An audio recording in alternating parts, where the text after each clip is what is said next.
Hello and welcome to an Earful podcast. We are at 2,000 Trees. This is a bit different for us, isn't it? It is. It's been a very enjoyable experience, though, apart from getting frazzled by the sun. You can see me and Matty just get redder and redder on the first day. Yeah. But it's been fucking sick, man. We've met some great people, chatted to some great bands, and Yeah, so in this you're going to see a vast collection of artists that we've spoken to over the weekend. Some awesome conversations. Great people, yeah. Like great people in the sun. This is different for us. We're usually in like a dark living room or something. It's usually raining in England. Yeah. Anyway. Okay, let's get on to 2000 Trees Festival. Here it is. Enjoy. Right, we're joined by Raptors Hello, at 2000 everybody. Trees. Nice to meet you. Yeah, how are we doing? Very good. Warm. Very, very warm. Very warm. We're a band full of gingers. Quickly burning. And we're all burning a lot. I feel like these past, I went to Download as well, and that was gorgeous, like the whole weekend. And now this is supposedly going to be the same, or like the whole weekend as well. I don't think I've been to a Trees where it's rained. No. Oh, really? No, not at all.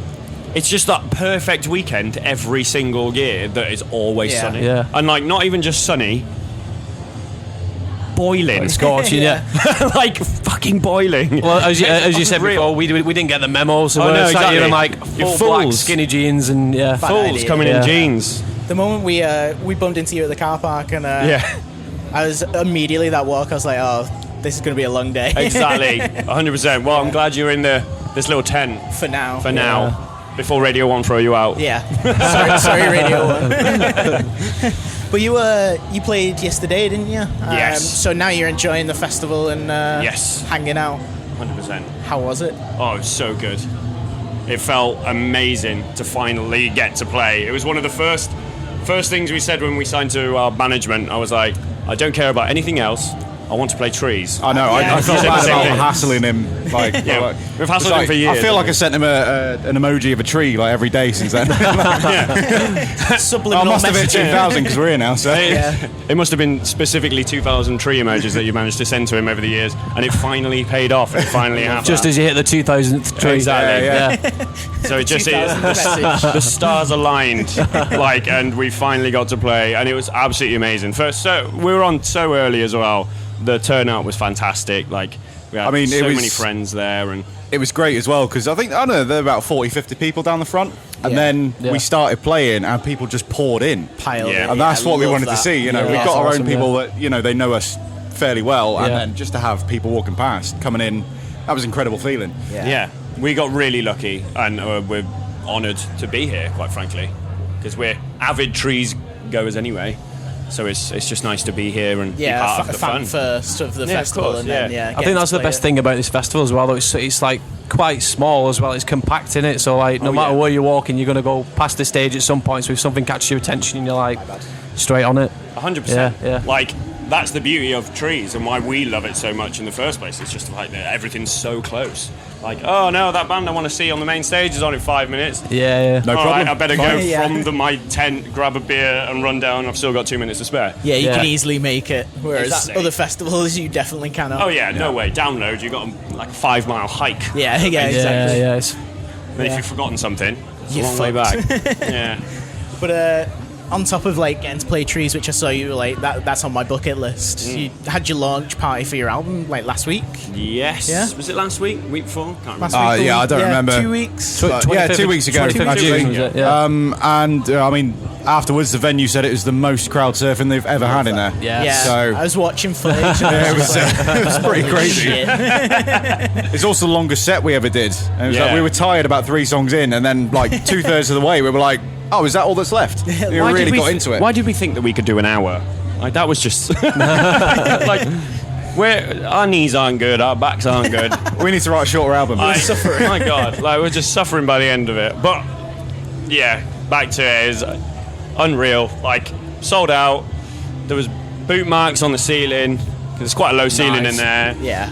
And yeah, it was chaos, sweaty chaos. And yeah, it was nice because we felt at that launch party there was like a couple of songs, well, one specific song on the album which we feel like that'll probably be the only time we ever play it live. Yeah. It's like the last song on the album, which is it's like 7 minutes long, and like, we're going to make this special and we're going to play that song here.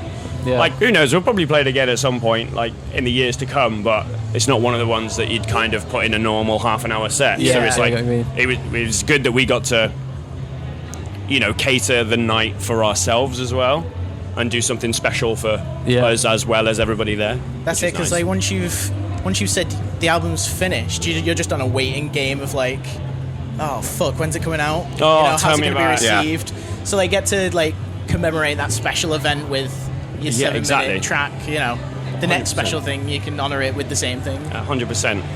Yeah, like it's just, it was such a long wait for the album to come out, and like just a long wait to announce anything, a long wait to announce a single. It's like the whole process takes a long time, and like it's the first time we've done an album campaign, so it's yeah, definitely. And I mean, on top of that, it was, you know, pretty much post-pandemic, so it's like we've had just double the waiting.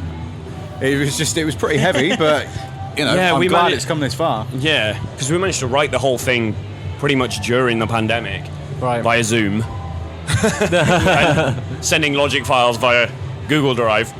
But yeah, we managed to come out of it on the right side, and yeah, it's been a long slog and wait before the album released, and now it's finally here. It is. And now we're over the moon. 2 weeks later, you get to amazing, perform at Trees as well, so you can't even, oh my god, can't beat it. I was just absolutely buzzing. I remember waking up that morning because someone had pulled out, and it was like, boys, wake up now. look at your phones. Look at your phones. We're got an offer from Trees. I get no signal where I work, so all I had was just answer phone messages, just people screaming at me.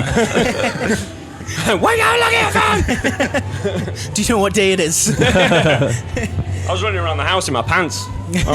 My missus can attest to that, because she was getting ready for work, and I was just like, Trees! Screaming Trees. So was that whole writing process over Zoom and like, you know, video? This time around, we had the building blocks before the pandemic hit, and then for the majority of it, and then obviously pandemic hit. A lot of those building blocks even got torn apart and just redone because we you know, we did it on computers and everything. We had time to analyze it a bit more and stuff like that, because we were quite old school in our approach before, where we just go in a room and just play. But I think you need a mix, really. I think pandemic sucked, but I think it did us a favour in that respect. Isn't it nice to use those sort of things as tools to like better it, but not completely overtake what you do? When you're in the room like full of you guys, just the whole band in one room, you get the feel for it a lot more better. Yeah, exactly. And you can tell what sort of vibe you're getting from each song. We feel like we're a live band, so I mean, we're never going to switch wholly to just doing it over the computer. So it was a nice process, because you got to add more stuff in. Yeah. Because something that you wouldn't be able to do in a studio where there's just 5 of us, like adding those extra layers of, you know, synths and pianos and trumpets on one of them, one of the songs. But sometimes it's like those atmospheres and textures under a track that you wouldn't in a rehearsal room. I'm a sucker for a saxophone in a song as well. I mean, honestly. Oh, I'm gonna definitely try to get a sax solo in on the next album, 100%. Yeah, because now we've got to start writing that. Put that on the list. Yeah, put that on the list. Of things two podcasts time we'll be asking like, where is the trumpet? You know. So who's the mysterious sax solo? But no. Yeah, it was a weird process, because we actually had a recording session booked for the first half of the album. For right at the start of the first lockdown. Like, it was about a few weeks into the first lockdown, which ended up getting cancelled. So then those songs that were like basically ready to go ended up getting torn apart and rebuilt again. Right. So it was like we had extra time then before that next rescheduled recording session to then really put those songs under the microscope and really make them the best that they could be. Some of them weren't the songs that we started with. Like, they were most of it was gone. Yeah, most of them. We ended up going to that session with a whole bunch of different songs without, you know, the ones that we were already planning to. And I'm so glad it went that way. So yeah, the pandemic worked in our favour in that respect, massively. It's fucking crazy that, like, you know, it's 2022, we're finally at normal festivals, and then, like, the pandemic's still this ongoing thing where it's the knock-on effect that you guys have had. Like, a lot of people suffered massively. Like, everybody suffered in their own special way. But I think we managed to turn a lot of our own suffering in that sense into the craft, because it was like there wasn't really anything else to do. Yeah. So all we did was spend our days at home, Focusing forced on that. to be there in front of a computer and on Zoom and sending over logic files to each other, and just having a really looking at stuff. And I kind of miss it, to be honest. Like spending those days just like 12 hours straight in front of my laptop, my computer, and just like with a guitar. Like I like that, and I kind of miss it a little bit.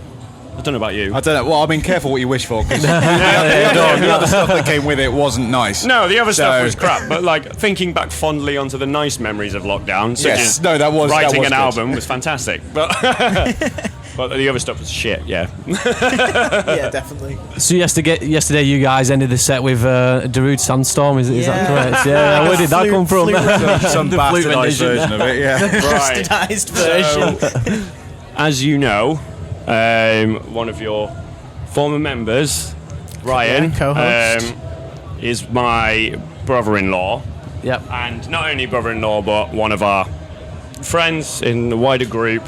Absolutely. And obviously, unfortunately, he passed away recently. And he loved trees more than anything in the world, loved festivals more than anything in the world. And he was always the first one up in the morning at every single festival. Everybody knows this. Everyone who knew him knows this. Yeah. He used to wake us up with those terrible, terrible flute covers and recorder covers of terrible, terrible songs. Not that Darude Sandstorm is a terrible song. No, it's a good song. But if you want to look it up on YouTube, it's like Darude Sandstorm flute or recorder. Flute fail or something like that. Recorder fail, that was it.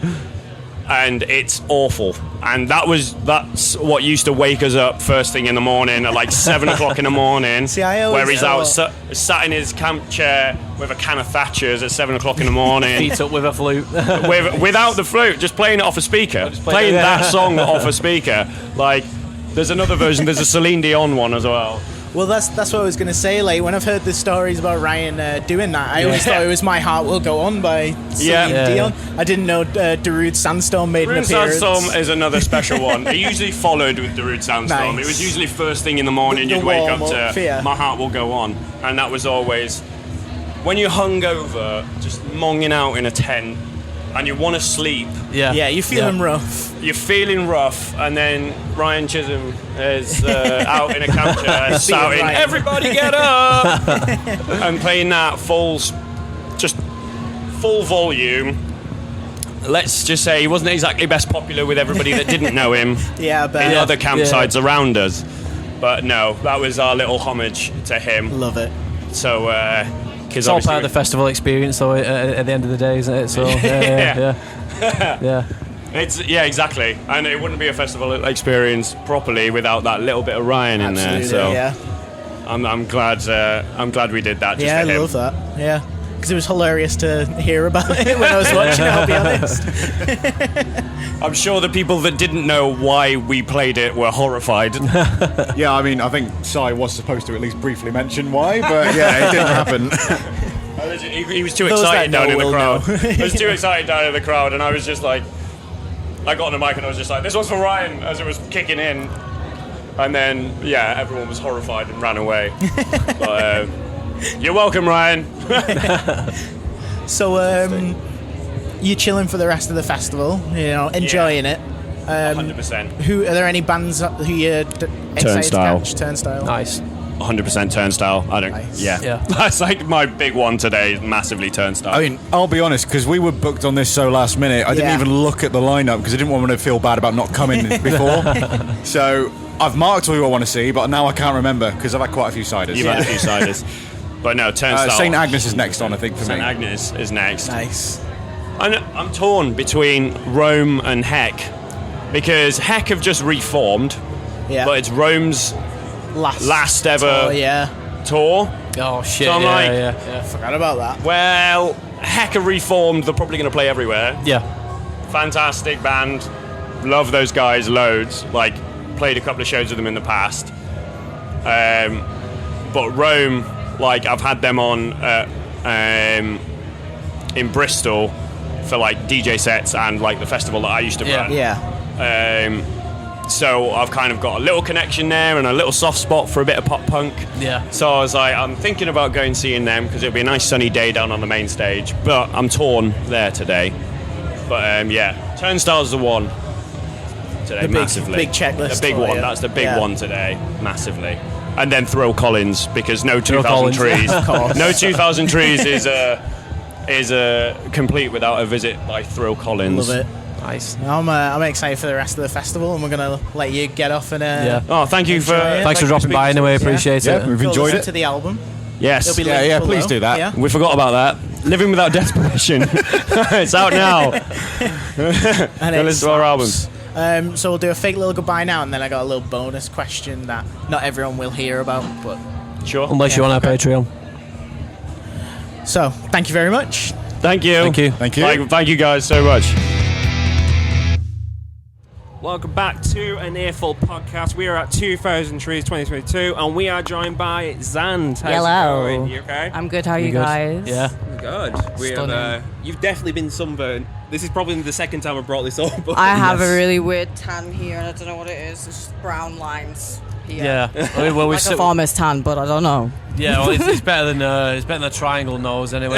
Just say it's blusher. Yeah. Just say that you're going I for can the get away e-girl with it. look. There you go. Yeah. We'll go for that. for a vibe. Exactly.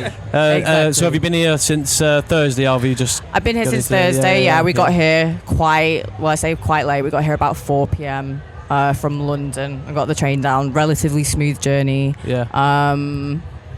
And I was in Blackpool the day before because that's where I live. Not And too far off us. Then we're in sunny Wigan. Oh right, so you're just down the road. Yeah, pretty much. Nice. Yeah. Not far on the train. Nice, yeah. So I'm actually blown away by the weather though. It's very stereotypical summer festival weather. I'm kind of shook. But it's Yeah, nice. well, we were saying download as well. That was like it didn't rain once this year, Yeah. which is weird. Yeah. Like, so it's bringing out the Usually good it's vibes, really, download. Yeah. But yeah, Yeah. download. Yeah, we don't like that. Is there any bands that you've been checking out anyway since you've been here? Who did I watch my friends in Toki Horror last night? That was crazy. Yeah. I'm gonna be checking out Clit Drip today. Who else did I watch? He was on that. Watched Vukovi, Bob Villain yesterday. The Bob homies. Villain was sick. Vukovi So was awesome good. as well. Yeah. It's crazy how much they've just rocketed into the sky since we went on tour with them last year. insane. It's crazy. It's so Even deserved. Vukovi as well. Yeah. At the moment, Just the new absolutely stuff's blown up. incredible. Which brings me on, that would be like a nice segue, but I'm going to wait and I'm going to bring that up in a bit. Sure. Yeah. So is there any other artists that you're looking forward to seeing? Like obviously we're on the last day, but Of course. Who's that? I'm just trying to think who I was actually meant to be seeing today, other than Clit Drip. I can't remember. I can't remember who I was It's okay. Yeah. I just can't remember. So going on to it anyway, you guys have got a very unique sound. It's just me. It's just me. So yeah, you Yeah. just got a very unique sound. Thank you. Where does that come from? What influences sort of led you down that path to? I kind of have always been influenced by lots of pop music, lots of emo and rock music as a kid because I was a mosher since day. Yeah. But also I'm hugely influenced by movie composers and movie scores and stuff like that, composers like Hans Zimmer who do really epic kind of stuff. Yeah, So I like the idea of making each song rather than it just being a product to put out and just it's nice. It makes me to be a sonic experience, if you will. Whether that's enjoyable to the listener or not, it's subjective. So, thank you. What was the question again? Just your influences. So yeah, you're saying sort of soundtrack stuff and absolutely. I was big into Bryan Adams on the Spirit Stallion of the Cimarron soundtrack and cool, yeah. the Lion King soundtrack, but also loved Imogen Heap and Gorillaz, Rob Zombie, Linkin Park, My Chemical Romance, of course, lots and lots and lots of influences. So many that I just have to name random ones sometimes because I just keep saying the same ones or forget. Yeah. But yeah, just massively everyone says the same thing. Music has been a part of my life for all my life, but just listening to every genre possible Which is that the I can best way, stand, really. except for techno. I'm not really that into techno. So with that in mind, then, how does it work with your writing process then? So how would you typically approach a song? Sure. So I usually either produce a song completely by myself, or if I think that I need help with it, there's something on it that someone else can do that I can't, and that is a case like a lot of the time as well. I will get a producer to help me with it, and recently I've been working with my friend Bobby from Strange Bones. We've been making some stuff together, which is really cool. But with the writing process, it either ends up being like I've got a melody in my head and I start writing lyrics to the melody that might start as gibberish, and then I decide like, oh, what kind of theme do I want, what kind of subject do I want it to be, what should we do with it, and then just kind of build it from there. Or sometimes I have done it the other way around, like literally just started messing around with a beat on Logic and leaving it for ages and then coming back to it and seeing what materializes out of that. So it tends to just be a mixed bag of however it works, however I feel that day. So you've got an upcoming tour as well with Vukovi. I do. Are you looking forward to that? I'm so excited. It's also the longest tour I'll have ever done so far, 3 weeks. I've only done like week-ish long tours before. And we just got off tour with Scene Queen a few months ago as well, which was just like a little mini tour around the UK, which was really fun. She's an angel. I am very, very excited. So well, it wraps it up with that. We'll say a fair goodbye and we'll ask you the Patreon question. Of course. So if you check our Patreon out, you'll be able to hear it afterwards. So yeah, thanks for coming on anyway. Appreciate it. Amazing. Thank you so much. Hello guys, we're at 2000 Trees and we're joined by Rolo Tomassi. How's it going? Doing good. Very well, thank you. Yeah. We're word that you're the first band we're chatting to that is yet to go and play, so how does that feel? Are you hyped and excited?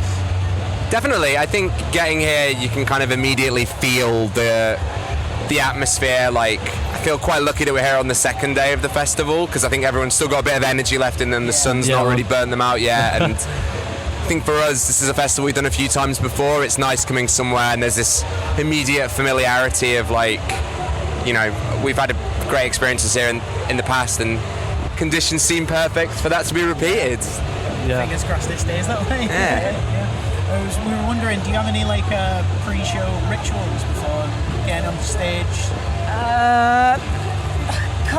Some people do, some people don't. I mean, there's a lot of like yoga and stretching and drinking, and then at the same time. And then I just find a quiet corner really and just get away from the chaos of it all. Yeah. But there's not like one set thing. It's a whole, everyone has their own little thing. There's a period of time where we used to grab each other and just chant the word show until we walked on stage. That kind of seems to have been discarded, which is a bit of a shame really. Maybe we can bring that back for today. So you guys wrapping your European tour up now with this festival? Is this the last show on the run? Yeah, we've been out for like about 2 weeks, just more than maybe, and this is the epic conclusion of all of that. So yeah, nice to kind of do it relatively home territory, I suppose. Yeah. How's the tour been? Yeah, really good. Like, it's been a mixture of like headline shows and big festivals and stuff. Like, we played Roskilde on this tour, which is really cool. It's like a bucket list festival that we've kind of wanted to do for a long time. Played in a bunch of places that we've never done headline shows before, like Oslo and Stockholm and stuff. Awesome. And went amazingly well, and it's nice to come back to a UK festival that we know loads of people here always. Like, as soon as you open the van door, you're like meeting people that you haven't seen for ages and stuff. So yeah, it's been really good. And then you're heading to the East Coast, right? September, is that correct? Yeah, that's right. Yeah. So we got a bit of time between this and then to regroup, have a think about what songs we want to play, and get ready to go out. Yeah. Speaking of songs that you want to play, your album Where Myth Becomes Memory came out. How has that been received for you guys, and what was the writing process like? I'm delighted with how it's been received so far. I mean, I think in terms of seeing how people at gigs have engaged with it, like, the highest compliment you can have for anything you do is people singing the songs back to you, like whether you're a band like ours or, you know, any other sort of band. So there's been people that have clearly been like studying it and moved by it, and it clearly means something to them. So yeah, I mean, in terms of like that sort of actual tangible reception, it's been really cool, and it's nice to kind of see positive reviews online and things like that. Like, that's, I know people pretend they don't pay attention to that, but we do, definitely, all of us. And yeah, in terms of the writing process, I mean, it wasn't starkly dissimilar to the way that we've written other records previously. I think, 6 albums in, we have a kind of set process that works for us. I don't want to pretend we did anything too differently. So yeah, we just we do what comes naturally with it. We kind of let the music take us where it takes us, and try and be as honest as we can with what we're putting out. Yeah. Are you like a sort of band who just likes just getting into the practice room, sort of jamming it all out then, or do you prefer just like sort of getting into the studio and finding things out from there and doing it that way? Like pretty much, it's kind of neither of those things in a weird way. So I don't think we've ever all gone into a practice room and a song has come out of it. There's always needs to be some premeditated idea that is kind of defined. But having said that, with this record, like, we had a lot more time in the studio, like once things had been tracked, to kind of add like more additional layers to it and like actually be a bit more creative in the studio, which was like a really nice kind of change to how we've had to do things in the past. So yeah, that's a little bit of everything really. Awesome. Is there any bands you wanted to check out then over these next couple of days? Are you guys here tomorrow as well? Are you staying for tomorrow? We're unfortunately having to go home tonight. Our drummer's staying here. If you see Al, just stay away. Don't approach him. I cannot wait to see Turnstile later. I've been honestly looking forward to it for the last few weeks. Like, we did a few other festivals that they were at, but we weren't playing the same day. And yeah, I mean, look, it's I think that their last 2 records are everyone's favourite 2 records that have come out in the last few years. So shouldn't come as a surprise. But really, really excited to see them. That's been the unanimous guest. Everyone we spoke to. Of course, I honestly can't think of a band that's kind of done what they've done in terms of top marks across the board from anyone that you speak to that's into alternative music. It's remarkable, really. Yeah. Fantastic. Well, I think we'll let you get on and enjoy the festival and do that pre-rituals for you for the gig. So amazing. Thank you so much. Thanks a lot, guys. Thanks Appreciate it. Hello, welcome to the podcast. We're here with Heriot. How's it going, guys? Oh, yeah. Good, man. How are you? Yeah, good. I hate that pre-podcast ramble where you're like, how are you guys? Because we're not horrible people. And then we get on the podcast and like, how are you? Are you both okay? We're all just dying in the heat. We're just very aware everything we touch is hot all of a sudden, aren't we? Crazy. How was your set this morning?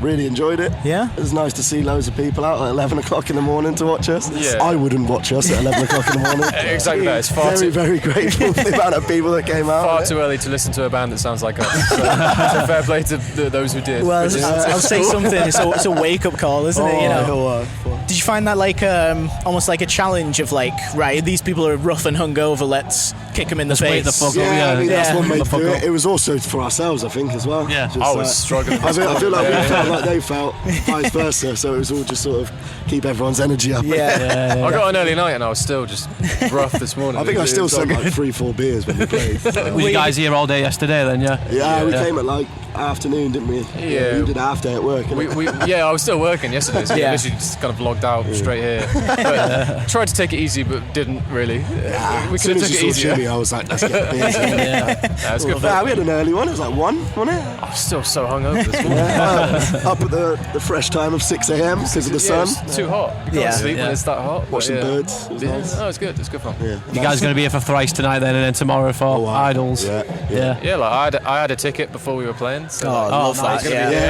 We usually do this for like festival every year as like a thing anyway. So to be able to come and play, it's just like wicked for us. Is this like a festival you're regularly going to then? Yeah. This is our first time. And we all grew up from Swindon, so it's just down the road. It's like our local festival if you want. Nice. Yeah, this is my 8th treat. Yeah, and it never changes either. So it's just like as soon as you come here, like it's home away from home kind of thing. I love it because it does feel like a mini Glastonbury, doesn't it? Like, everyone's so close and convenient. I hate walking around. And everyone's nice. Everyone's lovely. It's just it's a nice atmosphere. Like we've never been back here before. It's nice to see it from the other side. After being here for like literally like 8 years, I've been at this festival. So it's wicked. I couldn't recommend it enough. It's a nostalgia bomb for us. No, it's literally this is insane. Like to be. That's like the dream, isn't it? You go as a fan of music, and then you're watching bands, and you're like, I wish I could do that. And now you're here doing that, kicking people in the face of a morning. So you guys had your EP out this, was it April, Profound Morality? How's that been so far after the release of that and then jumping onto the festival circuit?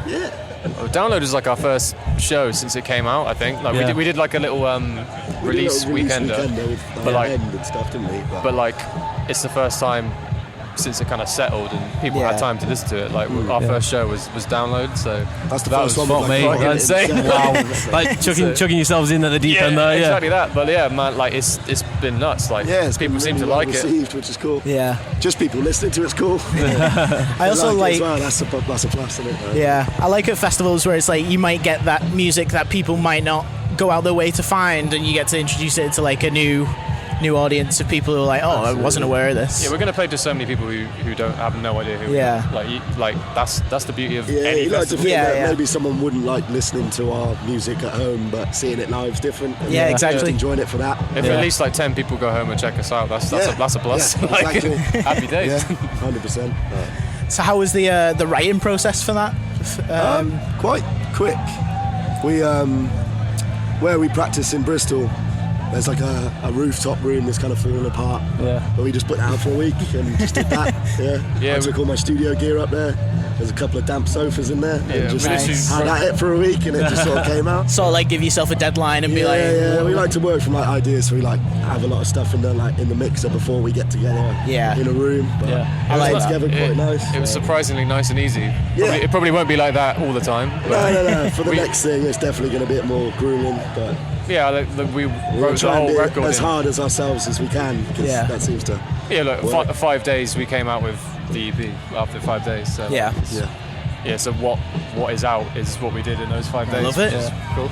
I feel like a lot of like great bands are coming out of Bristol at the moment. It seems like every band we speak to is from Bristol. We just spoke with the guys from Raptors. We're friends with the guys in Old in Absence as well. And then man, it's crazy. And then obviously Idols coming out of Bristol. The UK is crazy. in general is nuts at the moment. The UK scene is fucking so strong. I hate to say lockdown, but it's after lockdown. People had a lot of time to write music. Yeah, people appreciate music a lot more. I went to 4 gigs last week. And not even ones we were playing. I just thought, this is so good. I love that. So there's bands announcing tours left, right and centre. I'm like empty. And they're all just sold out. They're all selling out. Everyone's just loving it. Like, so good. It's just so good.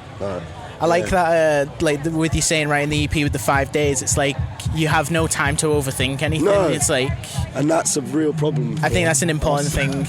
Is overthinking. I think for anyone writing music, I think if we sat on it too long, we definitely agonised over some bits after we did the 5 days, but it's good not to sit on it. I think for us, we like to. So before it was even out, I think we were kind of like, we want to do just new get it stuff out. already. You kind of always think ahead. So I think it worked. At the time, I think going forward it'll be the same. We'll just write shit, put it out. The whole idea with that was just sort of finding out what we wanted to do, and it kind of just from the singles we did before, just sort of we're getting there, I guess. Figuring it out. We're still learning. Still learning along the way. That's the fun bit. That is the fun bit. You get to writing, so. You yourselves will hear the progression of like what you've done. Whereas there's a lot of stuff like we can still learn. Like there's trying some crazy stuff. Like what comes next will be in the same vein, but there's still things we haven't done yet. So like it's exciting. Like it's cool. Like there's a lot we can do. I'm sure, which is fun. And from doing the shows and like the festival stuff, you see what stuff lands and what doesn't. Not that you're gonna intentionally write for like live shows, but it's definitely nice to chuck in some bits in there. You do think of that. Like, we didn't have that with the EP because there was no shows, so we were just writing music. But now we're seeing what bits are like. You're gonna get some crowd pleasers in there. And we like it too. It's ones like we like playing that bit live as well. It's like, if we can make more of that stuff. I love that. So. As you both said already, you're fans of the festival and will be coming regardless of playing. Who are the bands you're looking forward to catching? I mean, Jimmy Well was huge last night. Turnstile today. Rolo Tomassi today as well, I think. We'll see Rolo. That'd be sick. Tomorrow, Clit Drip tomorrow, Zand. Zand, I'm excited to see that. It is a stacked lineup. Toki Horror, sick. Is that today? Tonight. Me and Harry are filming it. Cool. Sick. Yeah, like it's laugh, innit? I think yesterday I was just here. I love that they made the forest a proper like band stage, not just an acoustic as well. So it's just like even more crazy stuff. That was always the fun bit after hours, wasn't it? Right, guys, thanks for coming on anyway. Appreciate it. Thanks for having us. Yeah, we'll do a quick goodbye and then we're just going to ask you one more question that we're going to chuck on for our Patreon guys. So, thank you very much. Thank you, guys. Thanks for having us. Cheers. Sound nice. Yeah, so welcome back. We're at 2000 Trees and we're joined by Jen and the Degenerates. Right, it's a real tongue twister that, honestly, You can just say Jen and Degenerates. Okay, yeah. That's why we chose it. Have you guys been anywhere? Warm. Good, very warm, very warm. Good weather. Yeah. That's it. It is almost too warm, but I don't want to complain because I've been at too many festivals where it's sodden and awful and just drone load. Exactly. Drone load. You get the wet sock fury, and you just can't get your feet dry, and that's it. So I'm taking every moment in at the moment. I feel like it's in English blood though to complain about the weather, no matter what condition it is. Oh, absolutely. You are bound to moan about it. We're never happy. I mean, you're wearing a fur coat. Take the fur coat off if you don't want to be so hot. I mean, it's brilliant aesthetic. You're rocking it well. He looks amazing, but at what cost to himself? He's going. Lying on the floor, heat stroke. Yeah. Yeah, there are microphones, Ev. I have heat stroke. So is this your first day here then? I was here yesterday as well. Don't cut the mic, mate. Alright, well, I'm a drummer, mate. Us two got here on Friday. These guys have been here since Wednesday. Jay walked here from Lancashire. I'll have you know I was in the car with you for 4 hours, but you forgot about me. That's fine. So yeah, not seen much. Saw Turnstile, saw Thrice. Yeah. Saw Vukovi. These guys have seen everyone. So yeah. You've been camping out then, yeah? Yeah. How's the experience been? So far, really good. These two, I think, are a little bit more weathered, having been here from the Wednesday. Yes, we definitely are. My face is starting to get feeling quite tight. Yeah. Mate, you had it from yesterday. You've done 1 day of press. Yeah. That's so I'm going to have to take it in turns, it's like taking my glasses off. Even it out of it. You're like a cyclist. In the office, everyone's just going to be staring at me just like with these weird fucking triangles. Been places, man. Full disclosure, I only turned up last night because I played a show last night. And got to the apartment and I looked at it and I was like, what the fuck happened to you? The heat's just radiating off us, but Like, if you watch the footage throughout the day, you'll see him like a normal untanned look to like slow cooks throughout the day. Like it's like when SpongeBob gets dehydrated. It's like, yeah. He goes, I don't need it. I don't need it. So you had your debut EP out in March. Yes. How's it been since then? Because you guys have been busy. Like you had your tour with Skunk Anansie. Which that's insane. It's been mental. That tour was amazing. Just like learning something new every night, playing to fucking the biggest crowds we've ever played to. It's been kind of just full on since then. No stopping, really. It's just gone down so well. Like, just, was Go Go Gone the single? It was. First single. That single just went nuts for us. Compared to, what we were expecting, I think, really. Like, we didn't really have any expectations because it was our first EP, but that single just went nuts. And then, like, when we play the EP live, like, it's such a good reception. Like, throughout the Skunk tour, like, you could see the crowds warming to it, like, more and more. Yeah. Like, the bits where we wanted them to join in just got louder and stuff. And, like, it's just, that was such a good, like, I don't know, pairing, like, new EP, go on a massive tour, like, it was a good couple of months. So it's always that moment of like imposter syndrome when you get in them like scenarios. Mate, tell me about it. What the fuck? Just like hanging out and he's like bumping into Skin backstage and you're like, right, Like, was he like really nice? Does he give you like any advice? Skin was lovely, They're all lovely. They've been doing it for years. They've got like really good like teacher vibes. Like they were saying to us like they've been in our position.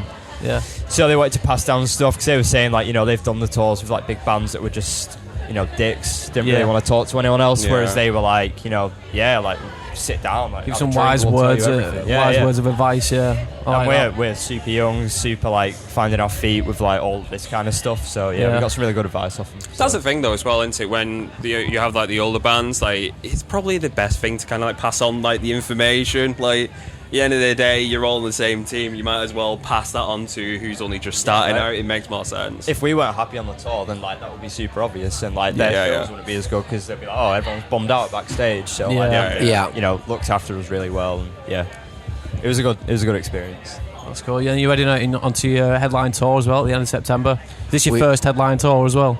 Yeah, it's our first proper headline. Yeah, it's going to be sick. Got pulling out all the stops, putting on a big ass show. Oh yeah, pyro and everything in these 150 cap venues. The Parkway Drive, the full works. Put Rammstein to shame. Yeah, absolutely. Yeah. 50-piece orchestra.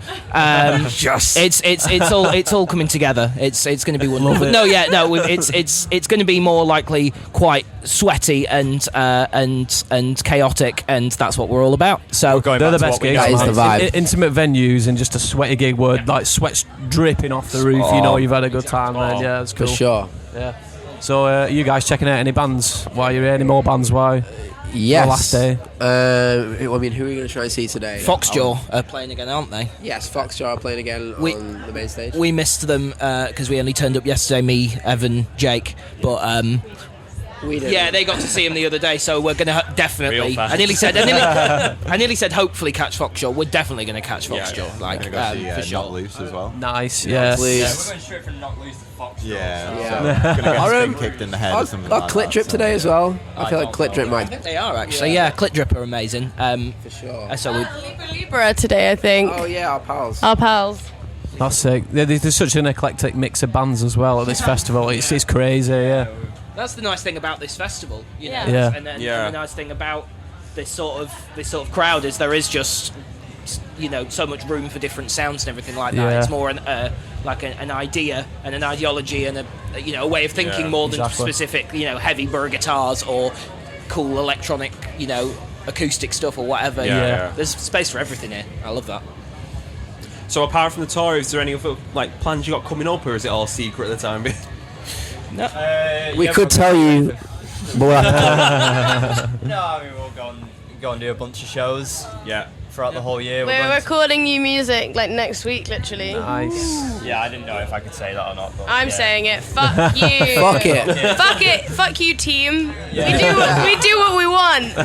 Whoa, that's our whole label team stood there going, no! He's got a baseball bat. They are going to come over in a second and instruct us to kill you. Just Smash the camera. Chloroform. No evidence. Black style, Yeah. We've got to do a bunch of shows, record some new music, take over the world.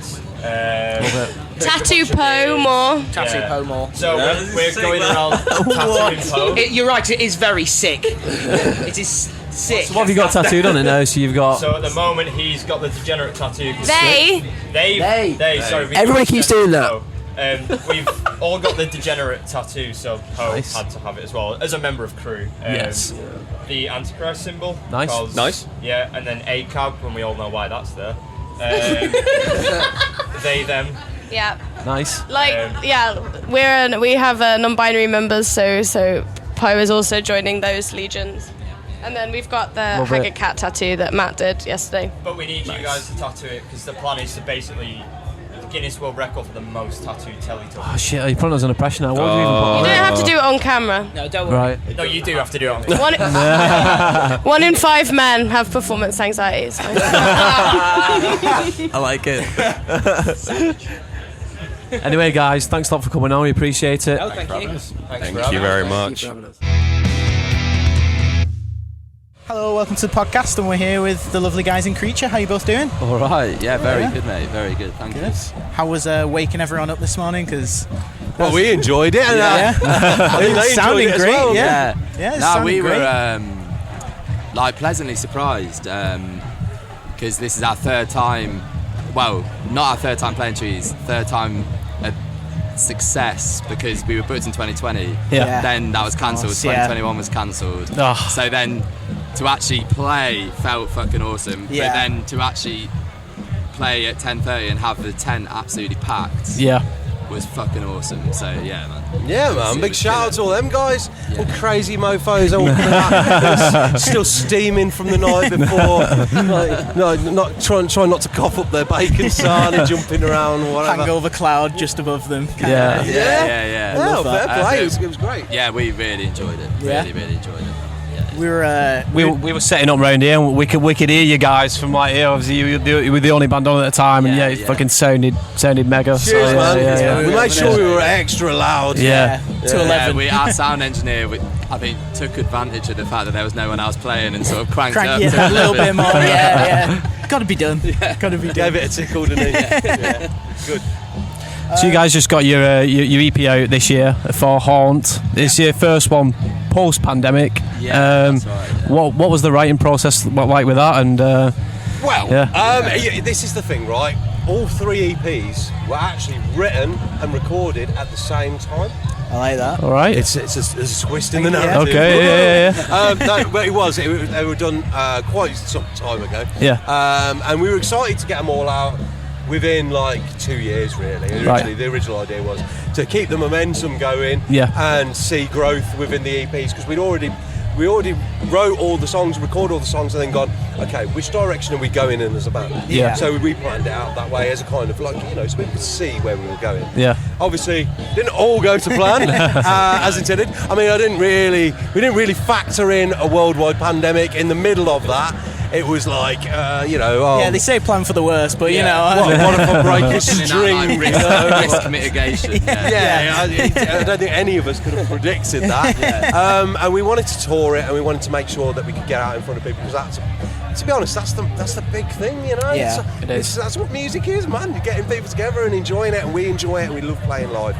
And because that wasn't a factor, it was like, you know what, let's just hold this one back. Yeah. And we thought, we'll just we'll wait till it all blows over, and it just kept going, going. And we're like, So just 3 more weeks, just 1 more month. Don't worry, Yeah, exactly. But so we sort of did the first 2 in quick succession, and then an unintentionally long wait. But hiccup. I think we made the right decision, because now, it's almost like a relaunch of the band, and we sort of deliberately held back what we thought was the strongest material. It's sort of, and we then used the pandemic to basically write. So we've got the best part of an album already written. Nice. Demoed. So this feels like a fucking injection back into the project, and come back with a bang. Yeah, exactly. And then we can kind of really just get shit going again. Yeah, that shining light at the end of the tunnel we were waiting for. Yeah, it's kind of, it was a long time coming, and it was. You start to get a bit, jittery, but then the reception, fortunately, has been really, really good. So we're stoked to be back out there and like get our front foot forward again. Yeah, I find it interesting that you said like you wrote them all together, because like when you look at it visually, you can see the they flow into one another nicely that it's like, of course you did. I don't know why. I didn't, so kind of with the writing, we basically wrote an album's worth of material, but because it was so early on in the band, we were finding our feet songwriting wise, and it didn't quite feel cohesive enough to be an album, although we loved all the songs. So we thought, well, if we kind of put the earlier tune, it was almost like a chronology of our songwriting, and so that's why kind of the third EP is a bit more dynamic, and there's more layers, and because we're finding our sort of like putting the feelers out there, so to speak, see what it's like, see people dig it. Like, it was a good learning experience doing it that way too. See what songs people were more responsive to. Of course. But all in all, it's gone exceptionally well, hasn't it? I'm really grateful to everyone who's been listening to it, and the kind of the response that we've had. It's kind of definitely gone way above our expectations, and this week doing our sort of launch show in Birmingham, seeing people coming down to our show and we're doing a headline show, and then it was great, and then going and playing with Heck on Monday for their comeback show. That's got to be good. Kingston. Kingston. Got that right this time. and then obviously today just being the icing on the cake. Yeah. So it's been a killer week for us as a band, because it's been a long time coming. Definitely. I think because we listened to you a few, before, and I was like, oh, I've never watched the music videos, and like you being a horror fan, it makes sense because the visuals in your videos. We sat down in the hotel last night and we just put like a few of your videos on, and one of them, Cold Man's World, stood out. I was like, this is fucking creepy, like in the morph suits, and I was like, that was me, unfortunately. But yeah, James actually is a videographer, so he does all our videos. So like, we all. I do know the earlier stuff we had out from Dom as well. But yeah, it's cool to have that much creative control. Definitely. We all sort of have a creative input, but James is definitely the driving force. So do you all just come up with the narratives between you all and see where you want to go with it? I just think it's something really fucking crazy. I think it's like an interpretation of like the music, like you know, obviously, and the lyrics and that kind of thing. Right. And trying to take on current events as well. Yeah. And like for example, Cold Man's World is more about how you're almost governed by social media, and then how the algorithm feeds you shit, and then you almost become. It still wigs me out that came out a year before the lockdown happened. Yeah, it's insane, isn't it? Like, so we were almost. And then it was just amplified because of lockdown, wasn't it? Yeah. All you could use is your phone. Yeah, that happy face, sad face. Yeah, exactly. Yeah, I get that.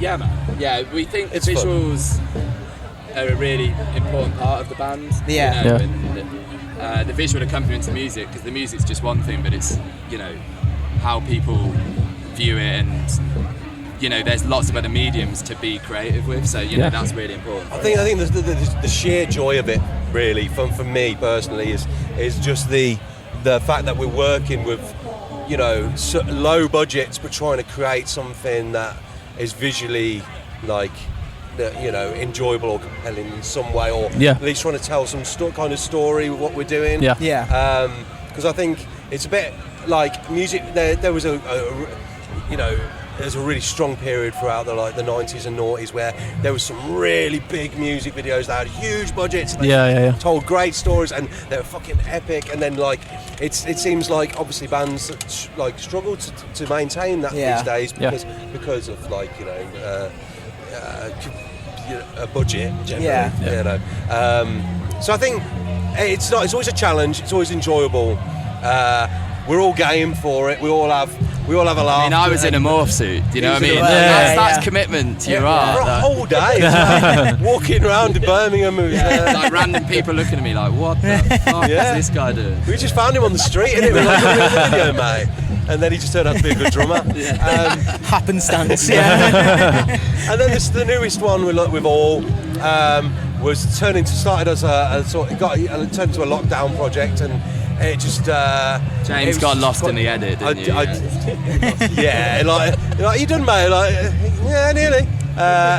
We got there, and I'm really proud of that one. And then Lines, it was a different thing, because it was just like, this song just needs the energy. It's just got energy, and unless we can like get some sort of like mega budget and create a war zone, I think, which is you know, unfortunately wasn't within our grasp at the time. We were like, let's just capture the momentum of the song, the essence of the song. Well, it's a testament to you guys, like artistically, that you could do something like that by yourself, and it complements the music so well as well at the same time. So it's hard. You have to try and distance yourself a little bit when you separate the two, and see what works. And like sometimes you'll have a shot that you might love, but it just doesn't make sense like cohesively as a whole thing. But going back to like the budget, I think, you know, tying it back to horror again, the like independent horror stuff is like, that's how you get your Halloweens and stuff, that creative restriction.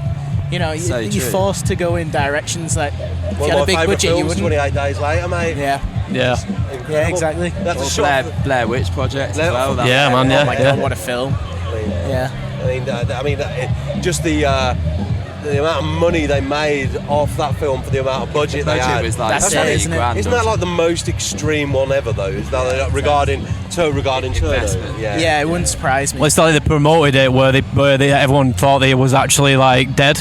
Same with like Cannibal Holocaust, they did a similar thing with that as well. They thought all the cast had got killed off. And time ago now, actually, wasn't it? Yeah. It was the first of its kind, though, wasn't it? Yeah, it was. That the guerrilla marketing kind of thing. Nice terminology, man. I was too busy being rude. What did you say? Guerrilla marketing. Yeah. But while we're at the festival, anyone you're looking forward to catching? And Heck. Nice. Definitely. Heck, 3 p.m. definitely. Yeah, Turnstile. Turnstile, I think everyone's set on it so far. I mean, like, the Het lads came and watched our set, which was really cool. That's nice. Yeah, we couldn't have been more privileged to play for their little comeback show in such a tiny venue, and it just went off. Yeah, I bet. To now see them play in front of a big crowd, I'm really fucking And I want to say Haggard Cat were also incredible yesterday. They were sick. What a band name. That's sick. And our boys in Goddamn as well. Yeah, nice, yeah. Incredible. I was a bit gutted we didn't get to see Heriot this morning, but because we're friends. Because we're literally, our set was next to. Yeah, this is it. It's like it's such a stacked lineup that it's like we're like, oh shit, we've got an interview at this time, but then they're playing at the same time. It's like you got to sacrifice it for the greater good. But hands are tied sometimes. Things like it's like a 5-minute walk to their stage. By the time we finished, like loading up. That's it. Yeah. But I heard good things. Yeah. Anyway, guys, thanks a lot for coming on. Appreciate it. Cool. Yeah. Thank you very much. And we'll do this bonus one. So if you want to know that, join our Patreon. Do it. Ooh. Give him money. Go on, you know what to do. We're here at 2000 Trees and we're joined.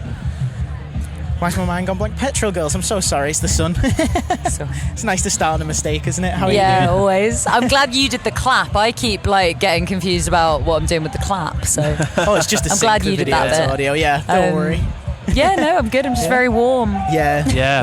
It's ever so warm. Again, we said to the other guys, we completely missed the memo because we're sat here in black skinny jeans, all dressed in black, and we're just melting away. Well, that's about rookie error. They look tight as well. Yeah, they are quite tight. So I think it's going to be hard to peel them off later on. But we'll have to give it a try. Peel is it's never good, is it? The adjective there, isn't it? Yeah. Peel them off. Yeah. How's your day been so far then? How did the set go before? Yeah, it was cool. Like so many people came. It was wild. We didn't think that many people would be there. And I was actually quite nervous because I brought my parents out because we're like fairly local. Yeah. And yeah, I don't get to see them very often because I live in Austria. So I brought them down, and then I was like, oh, I'm nervous because I'm playing in front of my parents. And like some of my really old like friends from school are here and stuff like that. So I was a bit nervous today, and I didn't eat enough breakfast, so I was feeling a bit weak, but we powered through and I think it was cool. Nice. Yeah. Nice. So is there any bands you're looking forward to seeing? My schedule. Did you arrive yesterday, or have you just arrived Literally today? just arrived and played and saw Crazy Arm after our set because they're like old friends of ours, and then went to see Me Rex, who are also like old mates of ours. Cool. And then after this I want to go and catch Laura Jane Grace, and then I can't remember the order. I think it's Bob Villain, Turnstile, Pup. That's what I'm going for. That's how we're all. Everyone I speak to that's what they're going for. I'm so glad we played early and didn't clash with any of those bands. Flipping out. Well, unfortunately, we've had just a crazy schedule today, haven't we? So we've not got a chance to see anyone just yet. So Bob Villain's going to be the first person we get to see. I'm so stoked. I've not seen Bob Villain, so I'm really excited. Yeah. So you've got a new album coming out then this year called Baby. What was the writing process like for that? And you're looking forward to finally getting it out there. Yeah, well, it's out now. It came out like on the 24th. 24th of June. Yeah, right, it's out there. It's out there. Now. Yes. It's out there. Go and buy it. The writing process was like intense. Yeah. So me, Joe and Zoc were out in Austria where we live, and Robin, who did bass, wrote her parts remotely because obviously Corona, so on. But yeah, I mean, it was a tough time. I think it was a tough time for a lot of musicians, and like I was not very mentally well. I was extremely unwell mentally. So actually we kept having to push it back because I was just not well. And then once I got on the right antidepressants and like, you know, things started like looking up a bit, then the writing started to flow, you know. And like we definitely, I'm so grateful to our label Hassle for like allowing us that time and being understanding. Like then I feel like because we had that much time, we went for a slightly different process to normal because usually we're just like, right, we've written these 10 songs, let's go make an album.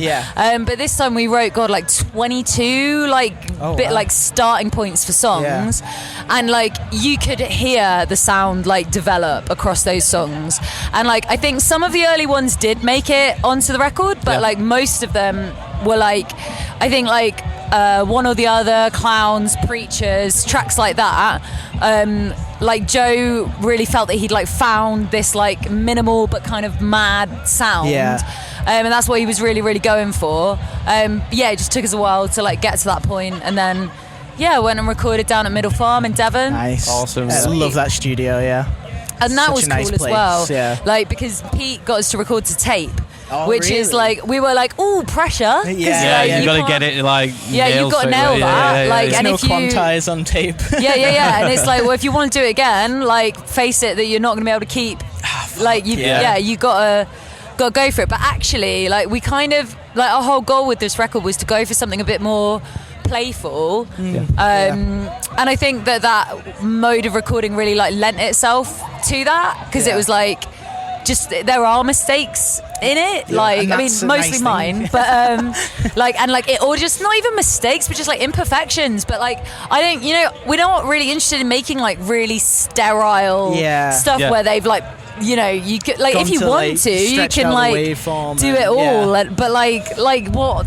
Is that even music? That's it. Like this is what I appreciate about like older music is like you go back to basics and like you said, you all get in a room, record it together, and it's those little imperfections that make it in the end. And like exactly, it adds this like weird texture and like thing under the track that you're not aware of. Like I remember listening to I think it's a Moby track. I'm sure I've told you about this, but you can hear like.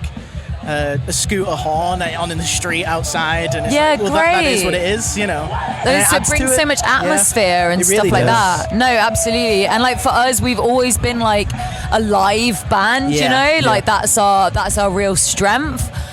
So it was kind of like a way of bringing that to it because the others, they're all such incredible musicians. Like literally we were like, the first week at the studio we'll just be like, getting everyone up to speed because we haven't really practiced with Robin, and like I was like, okay, cool, because I never finish my lyrics before the studio. I'm like really perfectionist about them, never finish them, and I was like, okay, I've got all this time. They were slamming out the tracks and I got put under so much pressure. I was like, oh god, I've got to finish stuff like, but it was cool. Did you when recording at Middle Farm, did you like do a bulk, or was it a couple of days here, a couple of days there? Bulk. We went down there for a month. Sort of lived down there. Like I mean, we did that last time as well. Not as long as last time, but it's really cool, and we love Pete and like. We love Pete and Liz and like the new cat, and I brought my puppy with me, Patch, my little angel, Snaggletooth Patch on Instagram. I keep telling people that. I'm like, maybe I'll get an Instagram famous dog, and I can sustain myself through that. The passive income. But no, she was such a little horror the whole time. It was amazing. She had me up for sunrise every morning. But you know what? It was great. I watched the sunrise from the top of that hill every morning. Yeah, it's such a nice place. Beautiful. I do like that studio because you can like be a family around a record and like live it and breathe it, and that's your focus. And the puppy. Cracking kitchen. Like not that I cooked once the whole time. I'm not like Zog, bless him, does most of it. And it was just really nice to like eat together, like that sort of stuff. I think those small things, it's really important to us. I love and if it's in the middle of nowhere, like you bond more. Like you tend to focus more on the record itself. Like I was saying, like me and one of my other friends were in a band, and when we went recording in where we live, it was basically like we were going to go there after we finish our jobs, go and record, go back home again, and then that compared to when we actually went somewhere and stayed there for the majority, and you're actually in that mind frame constantly. Then you know what I mean. You don't switch off. So I completely understand. Live and breathe the record. Yeah, totally. Speaking of records, I saw you printing limited edition. Yes, and that's a very DIY thing to do. I've probably still got paint on me somewhere. Honestly, I mean, I've always been a screen printer, and like I do art stuff, and like I do like all of the visual stuff. For the band as well. I mean, I'm such a control freak. I'd never really pass it on to anybody else. I see, But I was so stoked with that idea. Because I love different printing techniques and stuff like that. And it's been really cool. I've been doing it at this like kind of artist space in Graz, the town that I'm in. I'm going to join them properly and like use their print stuff, do more printing. But it's. I think I was like, 500 records, sure, I'll do it. Oh my god, I've still got another 100 both side and another 50 just front prints to do. Oh my gosh. Takes a while. Takes a while. I reckon I got another two days session. Nice. Yeah. I love it though. I love that DIY aspect to it. It's like we're always gonna do that. And it's like something that I like am also like. Maybe political is the wrong word, but like there is a like commitment to it, and it's the same with like we'll never stop playing DIY shows or DIY venues like that. Like, I mean, you know, maybe we'll never get the opportunity to not, but like we would never turn away from that. Yeah, like that's like our home. That's like, and especially those political spaces, they're really important to us. And like, you know, I'm always going to screen print patches. Like I make patches on old bed sheets for the band. I screen print them at home. I'm always going to do that because like it's nice to be able to say like, yeah, you can pay what you want for this. You know, And I've always got like loads of ideas and stuff I want to do. Oh my god, I have so many ideas. I have so many ideas of stuff I want to do with this band. I just need to like get it to the point where I don't have to be a waitress anymore, and then I'll have so much more time to do it all. You know? Yeah, definitely. I think that wraps it up for us here. Cool, cheers. Thank you so much for your time. Thanks a lot, nice appreciate to speak to you both. I didn't warn you before this, but I'm going to we'll do a fake goodbye, and then I have a little bonus question for you, if that's okay. Okay, yeah, cool. Yeah, cool. So thank you very much for joining us. All right, cheers. Bye. Thank you. Hello, welcome back. We're at 2000 Trees, and we're joined by Cold Ears. Hey, how's it going, guys? Amazing. We just been on tour for a month and we came here, so we've been pretty drunk for a month. Nice. And nice. This is like the biggest blow of all of it. So yeah. So we're kind of like, well, not quite off duty, but almost off duty. So we are. It's like our holiday. So close. You guys are holding us up, actually. Well, right. That finishes it there, guys. No one holds me up. I like how we are holding you up. You're having your dinner while we're, you know. I'm eating a pot of cold mac and cheese. Nice. That's not really dinner. No. Out of 10, how would you rate it? It's cold mac and cheese. Cold. Because there's spice. Oh, okay. All right. Yeah. That's what the people want to know. You know. Yeah, man. Yeah. So Matcha. at 2000 Trees. So have you been here the entire time, or have you? We came here this morning. We got home from tour 2 days ago. Fell asleep for like 10 hours and then got in a van and came here. Nice. So is there any bands that you're looking forward to seeing? Idols, because we missed out on Turnstile, we missed out on Jimmy Eat World. We've also just missed out on Knocked Loose. We missed out on Laura Jane Grace. Knocked Loose. Yeah. We saw them with Terror in Glasgow, and they're like one of our favourite bands, and we missed them. You might actually still be able to do them right now. Yeah. You can hear the sub drop from here. So you've had an album come out earlier this year in April, is that right? Yeah, it came out, Goodbye Misery, Pick It Up, it came out in April, and we've got a lot of touring in support of it. End of this month, we're out again in like 2 weeks, and then we're out in October for like another month, and then I think we're going to the States in February, playing some festivals, doing some tours in the US. Is that your first time playing in the States? It is, and we're gonna potentially make another record there. We don't know yet. There's loads of stuff going on, so it's exciting. So it's just nice, obviously, after so long being stuck at home during the pandemic, to just be able, because we did the whole first record and weren't really able to tour it at all. So to be in a position now where we can almost kind of tour 2 records at the same time. It's been pretty awesome. Yeah, it's been fantastic. So I bet it's been nice to get those songs in front of people. Like, it's one thing to release it, but now to play them live as well. Especially in the UK, because I think, you know, for us as a band, like we've always done better in Europe, and then we did some UK dates in December, and there were rooms like in London, and we had the whole, and Birmingham and places like that, and we had the whole audience like singing the words back to our songs. I love which for us in the UK is a first. Like, it's incredible. Yeah, like on the first show, I think the first show was like Newcastle or something, and I think that was the first kind of UK show in 2 or 3 years. And I had, you know, my monitors in my ears. Yeah. And like 2 songs in, I was like, holy shit, I forgot about this whole bit that like the crowd actually sings back to you. Nice. So it was amazing, and like that's the kind of whole thing that almost as a musician, well, certainly I'd almost forgotten that it's a unidirectional thing, and you feed off the crowd energy. So like getting back to that, especially in the UK, is amazing. It's that energy being captured back, isn't it? Like you can't get on a record kind of thing. Exactly. I think we've come out of the pandemic with more confidence live, because we worked so hard on our live performances, and now we have the ability to relax and enjoy it and really soak it up and really give a lot of energy, because for us the connection between the crowd and the artist is like the most important thing. And absolutely. We've played massive shows and we played small shows right all the way through the spectrum, and it's great to get out and just do all of it. We're just grateful to go and do all of it. I love it. Yeah.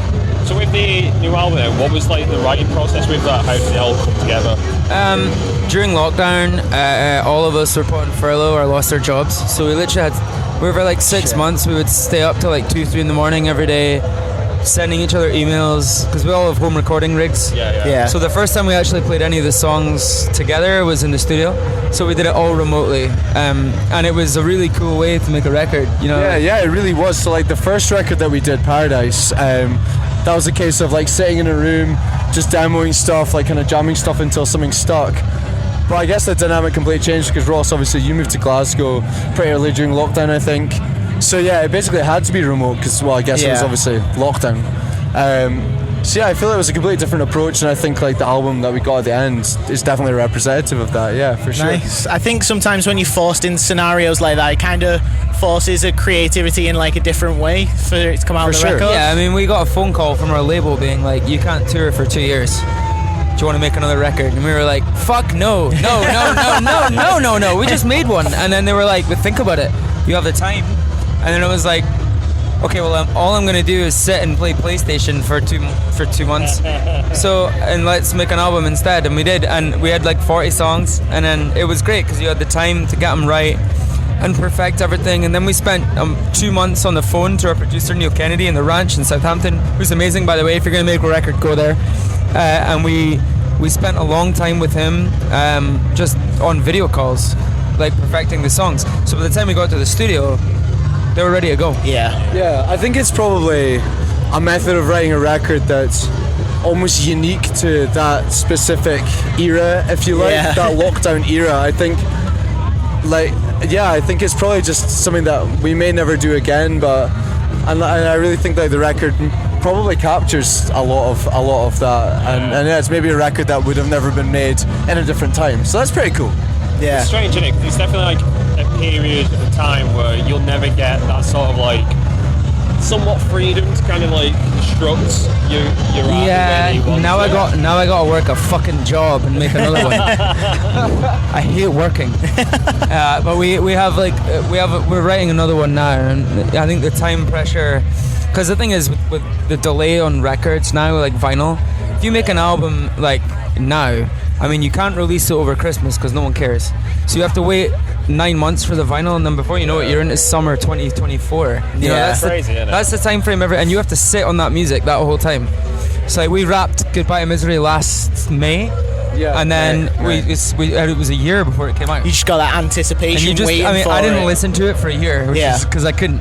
Yeah. I think you work so hard on something, you get fed up of hearing it, and then it was so great to get out and play the songs live because we changed things up live a little bit, and you know, for us, like, the live music is the most rewarding piece of this whole puzzle. So making the records is great, but playing them is so much better. So I'm looking forward to the next adventure with that. I always find that like a fun little puzzle. It's one thing to make a track and, you know, really perfect it, but then it's how do you adapt it for the live show? Yeah, and we do that a lot because, you know, like, I don't like bands that just take a record and just play it live like it was on record the whole through. I mean, we also got a new drummer in the process, which was amazing. His name's Jimmy. He's from Wolverhampton. Nice. And he played in a band called Dearest, who we used to tour with years ago, and it's changed the vibe of our band completely. And even some of the older songs now, they're different to how they were before. It's definitely given us the energy, I think, and you'll totally agree, Ross. Like, it's almost felt like touring with a new band. Yeah. And it's given us, like, it's such a rejuvenating thing playing with someone new, and especially someone as talented as Jimmy. And so, it's definitely added a whole new element to the live bounce thing. it off one another kind of thing. Yeah, we're just 4 best friends. Yeah. And we get to go and, like, you know, go and see the world. That's the best thing. I just spent the last month in 12 countries. I swam in the lakes in Switzerland. We ate pasta in Milan. We went into France and went up the Eiffel Tower and drank wine on the street. We went to Prague and swam in this river. Like, it was just like, you know, with your 4 best friends and getting to just ignore real life for a month and do that, it's just it's an incredible experience. Yeah, it really is. So how was your set today? How'd that go? Awesome. Yeah, did you really enjoy it? It was awesome. You know, I think, like, with everything that's going on in the world right now, you know, with discrimination and men in the US taking votes over what to do with women's bodies, and what's happening with our joke of a fucking prime minister, and the Tory government, and the sleaze that incorporates, and the racism and the transphobia and all of the negative things that are happening in the world right now. For us to share that moment with these people and a moment of joy after 2 years of complete hell and no shows, it's like a rejuvenating relief to just get out there, plug in a guitar, turn it really fucking loud and sing along with an audience and get that participation. And for us, like, music is a release. It's like it was there for us through the darkest moments in the last few years. All of us have lost something. I probably know a lot more people that have lost a lot more than us. But to get to share that now, especially a place like 2000 Trees, which is our favourite festival, hands down. Oh, hell yeah. I love this place. And everything here is perfect. And it was just that, it was one of those moments that I'll never forget. Yeah, there was a few kind of properly like life-affirming moments during the set today, I think. Like we played here back in, I think it was either 2018, 2019. And like at the time, that was like the biggest show I think that we'd played. So to come back and then play in the bigger tents, like a bigger crowd, and like it's amazing. And like Ross says, it's like the world's pretty fucked up, to be honest, right now. And like there's not many kind of pure moments, if you like, that life really offers you, and like like doing this kind of stuff is really one of them. And the it's only a privilege. thing that would have made it better if I was allowed to burn a Union Jack on the stage, and I was pretty much told on no certain terms that involves pyrotechnics, and the show would have been shut down. Yeah, we had a whole conversation about it was a no. But you've got a US tour coming up, so Dude, I was for it, man. It's cool. I love that. Fantastic. I think that wraps it up for us. Awesome. So we'll do our fake goodbye. Thank you so much for joining us. Thank you. Pleasure. Thanks Cheers, so much. guys. Thank you. Thank you for taking the time. Okay, hello. We're at 2000 Trees and joined by Josh from Chapter and Verse. Hi. How's it going? Good. Thank you. Thank you for having me. How are you guys? Yeah, warm but really good. Yeah. we arrived and we were like, why did we wear skinny jeans? Yeah, we underestimated how hot it was going to be, but the thing is, I've only brought jeans for like the whole stay as well. Yeah, I mean, I am in a two-piece, which is that's thinner like than you think. It's pretty neat, that. Thank you. Yeah. But it is not the coolest thing in the world. But I disagree. At least it's not black anyway. Yeah, true. I mean, I was saying before though, the thing is, I've got to wear the jacket, otherwise I look like a chef. Yeah. I look like it doesn't work with just the trousers. Catering all of a sudden. Yeah, exactly. Service. Oh man. So it's been a while since we last spoke. It has been a long while. Has it been 2 years now? Was it 2020 or 21? Maybe a year. Can't remember. A Zoom chat a long while ago. Yeah. It was during lockdown, wasn't it? Yeah, it was. Yeah. Was that when you guys got your start in lockdown? Yeah, pretty much. Yeah, because like we were asking bands and everyone was like, I have no excuse to say no to you. Fuck. Yeah, okay. Yeah. We'll interview you. So yeah, that was kind of where we were getting like better guests. And you were just launching your brand as well. Yeah, of course. Yeah, just launched Feel. Which, yeah. For every listener, I sat down with Josh and we were just chatting, and then I was like, fuck, you smell really nice. And then I was like, of course you do. Of course you do. It's perks of the job outside the band. That's it, yeah. So you've played your set already. How was it? Unreal. Yeah. I adore 2000 Trees, and last time we played on the outdoor stage, and it's such a different experience doing it in the tent, and I feel like, especially because of the pandemic, I come to every single show expecting with very low expectations, like empty fields and 5 people maybe there, and so to actually walk out and have people there hungry for music, not even if they don't know us, just there to have a really good time, it's the best feeling in the world, so it's good to be back. Mate, love it. Yeah. So you've had 4 singles out since we last spoke. Since we last saw, And one of them was with Lizzie Farrell as well, which is your most recent single. How did that come about? We've been friends with Lizzie for a little while, and me and her have done a handful of writing together. We're just getting together and kind of seeing what comes of it and see if anything goes to it. And originally Medicate Me was a song that I started on, and I'd shown her, but it was just like intended as a piece that we were just writing, and I had no intention of it being for Chapter and Verse or for her, just writing a song and see where it lands.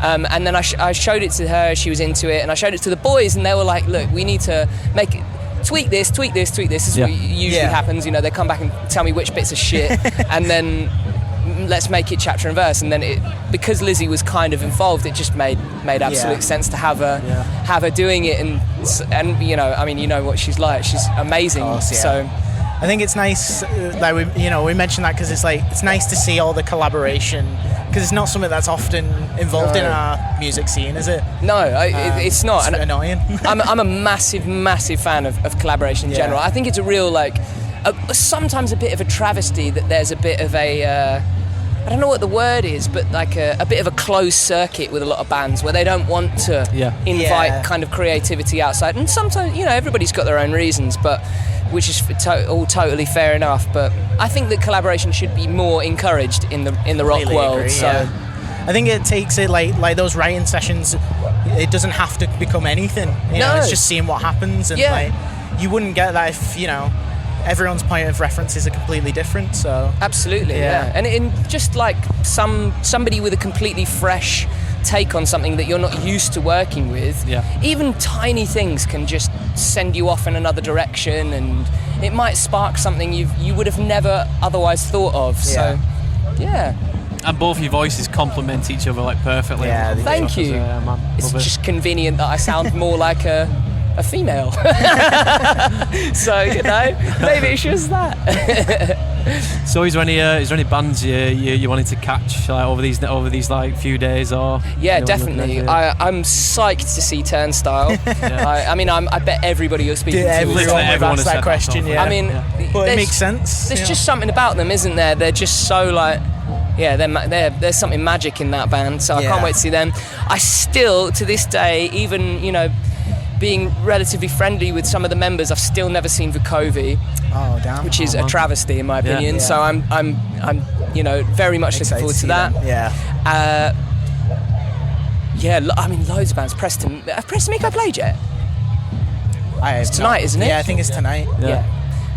So all kinds of stuff. And in fairness, you know, there's a load of bands that I've not heard of, in fairness. So I'm really happy to just kind of bowl around between stages and explore. And that's what I'm saying. What's so good about this? I was saying to one of the other guys who we spoke to, like everything's so like tight knit here, so you can literally just walk. It's not like like Download Festival. You've got to walk quite a distance. Whereas here you can just have a little walk through the village, go past the tents, and be like, if something catches your attention, it's so true. Go check it out. What blows my mind is how on earth do they?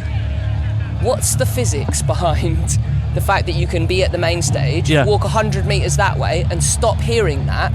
I really don't understand it, because I was saying to Matt before, I went to Download Festival in France a few years ago, and they had the main stage on one side, and then about from where we're sat here, maybe to the white tent over there, was like the other stage, the second stage, but it was on the same sort of like line, you know what I mean? They were lined up perfectly next to each other, with just that gap in between, and literally you walk past like the sort of like the middle section, and then it's weird. It's like there's a cut off in between. It's crazy. But it makes it, like you say, it's so easy. You can just like dot between stages, and the festival organisers are so good with the clash finder. You know, there's obviously some clashes, it's inevitable, but just being able to dot between stages is great. I do like. It's our first time ever at 2,000 Trees. Only festival I've been to before that is Download. Really? I'm used to like trekking for ages, so I was like, gotta hype myself up for this. And I was like, oh no, it's fine. I mean, let alone what you'd get at Glastonbury, where you're spend half of your day walking between stages and stuff. But it's great. Amen. You guys camping, or you like just got a hotel? I've got a 1-year-old, and he's come for the day. Oh, I love that. So he's him and my wife are here.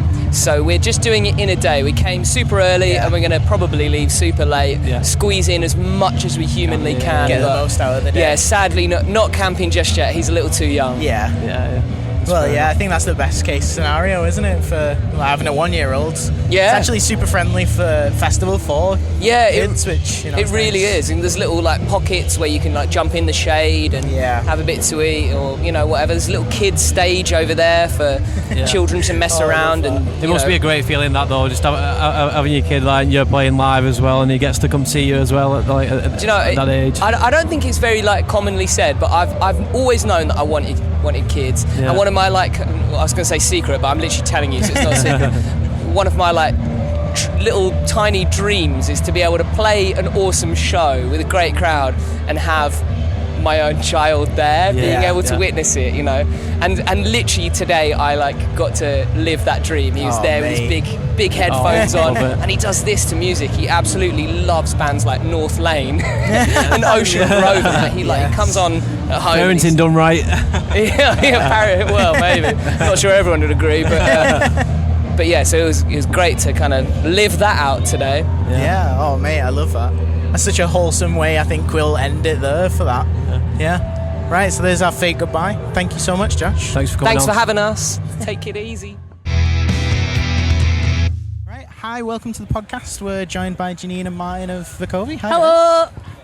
Hi. You did say something. How are you both doing? You okay? I'm fucking sweating. Yeah, it's fucking warm. What about you? You're wearing denim? I'm aggressively ginger right now. Looks like we all made the wrong decision then with the denim. What's the decision Was today? there like someone sent out was like, by the way, wear shorts because we missed it. I mean, I don't wear shorts, but why would you want to listen to someone's sound advice? I mean, yeah, true. Point that. I'll suffer in silence. All right. You're like, I'm fine. I'm going to wear black and I'm fine. You're like. Have you guys been enjoying the festival then so far? Did you come yesterday? No, or we just came about 2 today? o'clock today. I fucked off to the Forest stage, which I'd never been to before. I went there for like 40 minutes or something and then straight here. So it's such a good festival. Like, I just think it's, I don't know, it feels like a bit more relaxed and a bit more, it's just genuine music lovers. Yeah. I don't know, it's really hard. It's when I try and explain it, like to describe it to other people that haven't been, it's just. It's got a little bit of that Glasgow vibe to it. I've never actually been to Glastonbury, but like it's just get that more relaxed, and it's more about the music and just the community. So friendly, There's a community here. I don't know. It just people like it's. This is our first 2,000 trees, and is it? Yeah, and everyone said like it's one of the best festivals, and I can see why. When did you come here? Today. I'm interviewing you now. Here we go. When did you come here? Today. Well, I'm glad you said that. You're still American then. I don't know. Fuck knows. I've had one. That's a cool winning accent. That's it. That is pretty much. Yeah, it's our first day here, so we're here for Friday, Saturday. But yeah, unfortunately we couldn't make it yesterday. Work commitments and all. So this is your first day, yeah. so you're still technically quite fresh. Exactly. Yeah. We're used to the chaos of download, not the. Oh man. Well, this is a piece of piss. This is nice, download in it. This is way more relaxed. Walk that long. It's sweet. Yeah. There's a question I'm going to ask that's been bugging me since I've seen it. On your story, I saw Hamish in a motion capture suit, and you laughing at him a lot. Is that a secret? What's going on there? Is that a secret? Or nah, fuck it. There's no secrets here. We have been doing like for our the album is a concept album. It's sci-fi horror. It's like a colony ship going from the moon to Mars, and something happens on the ship halfway through the journey. So one of the lead singles from the album, it's going to be a full motion capture animation video on the ship. That's what I was hoping it was. Yeah. So the guy who's doing it, the artist who's doing it, is called Scott York. He works for Axis. He actually done work on Love, Death, Robots. I mean, he's pulling in a heavy favour for us. We can't afford that shit. Do you know what I mean? But he is. What's he like? He's so modest. Oh, he's lovely. Like Martin had to just like do like sprints because he was like, right, you actually need to do some acting here because there's obviously extras. And we were like, all right, we just thought that like no, you have to be all the extras. So there's people like standing in queues, pushing trolleys, literally just like, can you just walk or wash a wall? And like that was quite fun. It's definitely the best video I've ever been involved in because generally you're either cold or wet or cold and wet. So you're getting something spunked on you. Like, there's always something. So literally one of the last videos we done, there was a rain machine. So this was amazing. You're just putting a suit on and like, I mean, obviously we have no idea that level of technology. It's like Latin to us. So you just presume like Scott is doing spells like to make it work. So I mean, the work he's put into this video, it's incredible. And I mean, I've not, obviously we only did this last week, so we don't know. I mean, he done like a pre-visual or whatever. So like that's already looking pretty amazing. It does look already good. As in, I was happy with that at that point. And that's the previs, you know. It's like, that's gonna be so sick. then when you replace it with your own bodies and movement, it's mad. Fucking amazing. Yeah. So we're going to see Vukovi on Mars then. Pretty well. Pretty much on a spaceship. On a spaceship. And we'll be available to play in FIFA as well. So. Throw us in. I can kick a ball. Do you know what I mean? They'll be reaching out to you for games next. Imagine being a games actor. Yeah. You were saying that? Oh. Yeah, it'd be sick. Even voice acting would be amazing. so fun. Yeah. Absolutely amazing. Yeah, I love that. And then you got a tour coming up after this with Zand, UK tour? Yes, it's in October. Yes. It's the biggest tour we've ever done. Some very big venues on there. Yeah. Very scary, a lot of Very pressure. exciting. It's exciting if it sells well. Like I'm sure it will. I mean, Hamish hasn't looked at the ticket sales. I looked at them a couple of days ago because I think I must have been feeling a pretty self-deprecating mood. But I was genuinely pleasantly surprised. Like I feel like it's having that faith in your fan base. Yeah. We have a very loyal fan base. Yeah. And that means a lot to us. Like it genuinely makes you feel like it is a bit imposter syndrome. But then when you see ticket sales and you see record sales and you see the following that you have, everyone's got that hunger for it at the moment, though, like without bringing the obvious up, like COVID and all that. Like since then, do you know what I mean? Everyone's got the hunger for it, and I've like going to download this year and then seeing everyone at this festival here. It's just like you can tell, like everyone's just like ready for it. yeah, like that's the thing. There's something in the air. Yeah. I'm in your Discord and I'm just a lurker, but like that's. Oh, you're on Discord. Yeah, but that's always going in the Vukovi Discord. Are you on the Discord? You'd fucking love it, man. I think I do have Discord, but I'm a total technophobe. Like, but I mean, I think I don't know if I am. What happens on the Discord? I mean, I've not been on in a while, but I genuinely was like, these are fans. These are our fans. Yeah. Like, it's a whole community. It's amazing. Yeah. Like, it is. And that was Hamish that set all that up, and he's quite. Because he's got quite a good following going on his Twitch and like amazing. streaming and stuff. Yeah. He's actually just started doing that again because he's really good at it. Yes, he's naturally good at Twitch and talking, and he loves gaming. So I didn't know you're on the Discord.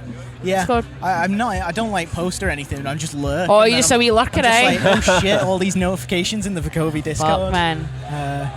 It's a great base for fans. Yeah, it's amazing. Yeah. Also, we've seen little bits floating around with Wargasm again. I don't know if this is a little hidden secret. I don't even know them. Yeah. Oh yeah. Okay. Sorry, Milky. Yeah. Well, not touched on that. We did a tune with them. Was it nice to collaborate and like mix things up? Absolutely amazing. Yeah. We went down to like the chapel studio for a couple of days with them, and it was very like we went to their Glasgow show. We're very good friends with Wargasm. They're incredibly talented. And Sam was just like, fuck it, we've got like some studio time based at this studio down in Lancashire. I don't know where the fuck it was. And do you want to come down for a couple of days? Me and Hamish drove down. We spent like 3 days getting absolutely fucking steaming. Wrote a tune. It's the most mental tune we've ever heard. Nice. That's a great combination of bands though to like come together. Honestly, like we obviously we'd never worked together before, so we were like, I don't know what this is going to work. Hamish, sure. What's that? You and Hamish. Me and Hamish have never worked together before. No, like it actually, you know what way when I know this got to sound really cheesy, but like we had a wee bit of a moment. We were like, we've just made something really good here. I mean, we've just been steaming for like 3 days. So I don't know if it's going to see light of day. Hopefully it does, but it's very exciting. Even if it doesn't, it was exciting to make. Absolutely, we know that. it works. Yeah. It works. Like so. How are you feeling about your set tonight at 8? Should I not ask? I don't know, man. No, we're definitely ready to do it. Yeah. Yeah, like, we've just very ready to do a gig. Yeah. Mom's getting married next week, by the way. He's fucking. Really? Yeah. He's under a lot of pressure right now. I'm kind of thinking about canopies at the moment. Like, I'm not going to lie. My head is completely elsewhere. That's the quote of the festival, right? Yeah. Thinking of canopies. Yeah. Fucking hell. I think trying not to overthink a set. I'm that's trying not to mindset, think about it, honestly, man. Like, see what happens. Honestly, I mean, we've literally everything that could go wrong is went wrong during the Vukovi set. So I feel like we're kind of it's always great fun. like, what was that one we were talking about today? The one in London. Something happened. Summertime. Oh yeah, festival. Hyde Park. Yeah. How many people were in front of us? A few, a fair few. 4,000 people. And it just, what was it that happened? Hamish's amp just fucking died, and it must have been. I mean, how long was the amp out for? I mean, like a minute and a half, but it felt like. It felt a bit 2 hours. I mean, a minute and a half is long. Yeah, very long time. But we. No, it was definitely longer than that because we only ended up having to play like 4 songs or something. But the day was saved by Janine. I don't know why this happened. I panicked. But it started a sort of impromptu sing-along of Wonderwall or Don't Look Back in Anger. What one was it? Wonderwall. And the full, everyone went with it. Yeah, that's a guarantee. Yeah, you know, yeah. I knew all the words to. In fact, you know what? I didn't even really. In my head, I was like, Janine, you need to fucking pull something out of the shite here. I know, you need but to say something. One of them say when you something. go, do something. I'm like, today. In my brain, it's like, any song in the world, you fucking pick Wonderwall. But do it if you go today. I didn't have to do it. I literally didn't have to say anything else. That was brilliant. That's how you Love save it. the show, yeah. Love I like it. that.